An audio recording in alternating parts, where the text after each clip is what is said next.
Good day. We are Group 1, and our research is titled The Relationship of Physical Activities and Academic Performance of Scholars in Philippine Science High School Central Luzon Campus. Allow me to introduce my members, yours truly Liam Casey Opulento, Arkyn Dolorei Tinao, Raine Averie Victoria, and Chloe Eloise Cudiamat.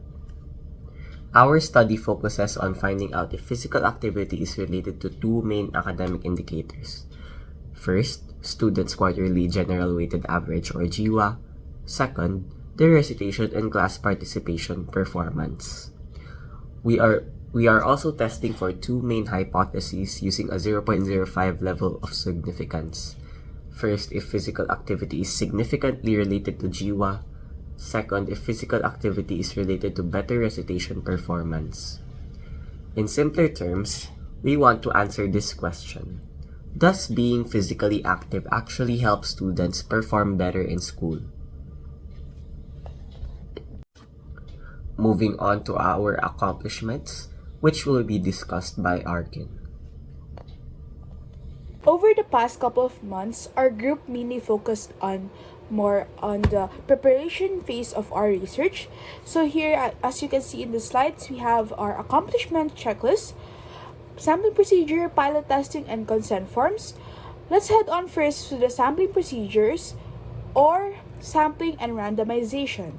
So first, we finalized our sampling procedure using stratified random sampling to make sure that students from different grade levels were properly represented. So here you can see the screenshots of the randomized list of our selected participants. This was generated by me to make sure that the selection process was fair and unbiased.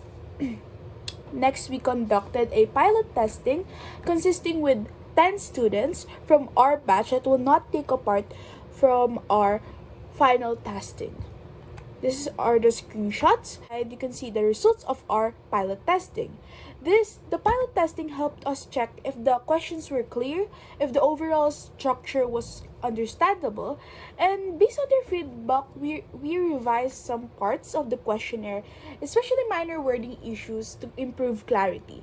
I would also like to point out that our Cronbach's alpha value is 0.8 and above, which shows that our questions are significantly and internally consistent. Here are our consent forms that we distributed last week. We gave them to each president and the list of whom the consent form must be given.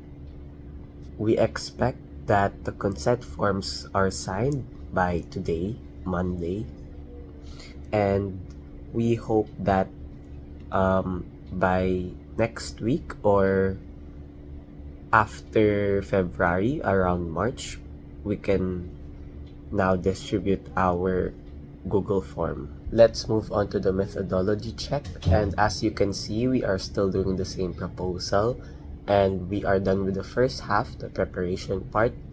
Next is the implementation of the survey and so on, and that the last part is the only thing that we have to do, and we only changed the Gantt chart, our timeline, so we will show you that later on.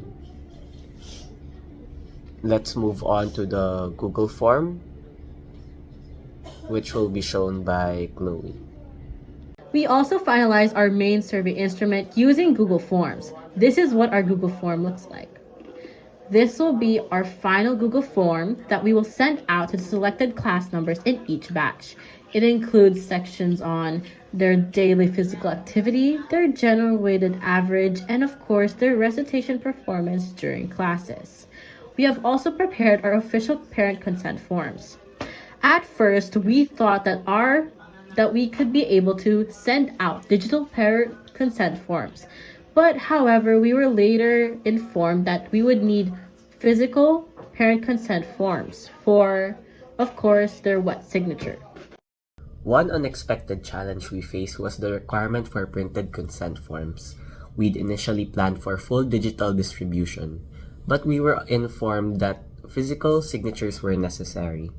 This led to extra printing costs and delayed returns, as students needed time to bring forms back. To address this, we acted quickly by printing all forms immediately. We also followed up consistently with participants and set a clear return deadline. These steps helped us minimize delays significantly.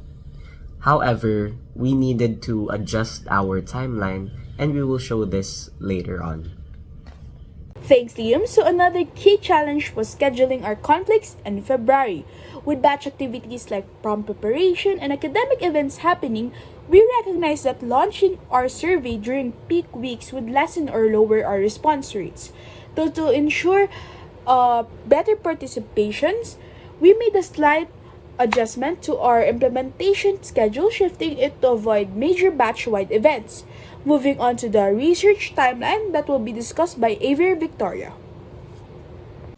This is our updated Gantt chart. Originally, some phrases had different overlaps, but we adjusted the timeline based on the three main factors.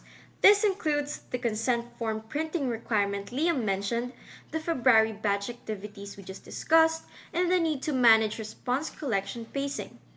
We redistributed tasks to keep working efficiently while maintaining quality. For example, sampling and pilot testing were finished in month 1, while the consent distribution and survey implementation moved slightly in month 2.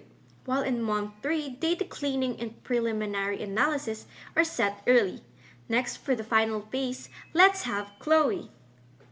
Looking ahead to the final phase, our focus will be on 3 core tasks. This includes completing all remaining data collection, conducting statistical analysis using Jamovi, generating scatter plots, and other visualizations to present our findings clearly. We're on track to meet our revised deadlines and deliver comprehensive skills. Thank you for listening.